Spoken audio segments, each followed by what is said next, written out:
রাসূলুল্লাহ সাল্লাল্লাহু আলাইহি ওয়াসাল্লাম তিনার জীবদ্দশায় মোট 11টি বিয়ে করেন।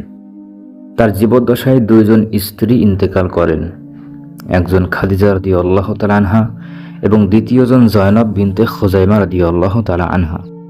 বাকি 9 জনকে রেখে রাসূল সাল্লাল্লাহু আলাইহি ওয়াসাল্লাম জান্নাতি হন।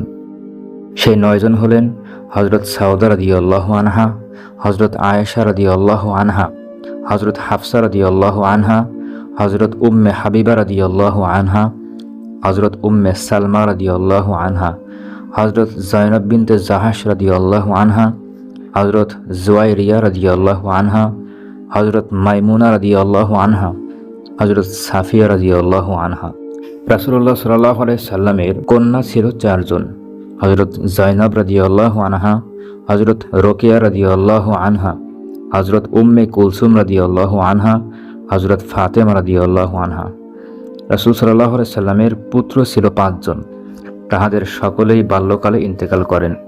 একমাত্র হযরত বিবি খাদিজা রাদিয়াল্লাহু তাআলা আনহা এর গর্ভে জন্ম নিয়েছিলেন 4 জন, হযরত কাসেম রাদিয়াল্লাহু আনহু, হযরত আব্দুল্লাহ রাদিয়াল্লাহু আনহু, হযরত তৈয়ব রাদিয়াল্লাহু আনহু, হযরত তাহের রাদিয়াল্লাহু আনহু। পঞ্চম পুত্র হযরত ইব্রাহিম রাদিয়াল্লাহু আনহু জন্ম নিয়েছিলেন হযরত মারিয়ার গর্ভে। হযরত মারিয়া কিবতিয়া রাদিয়াল্লাহু আনহা রাসূলুল্লাহ সাল্লাল্লাহু আলাইহি সাল্লামের বাদী ছিলেন।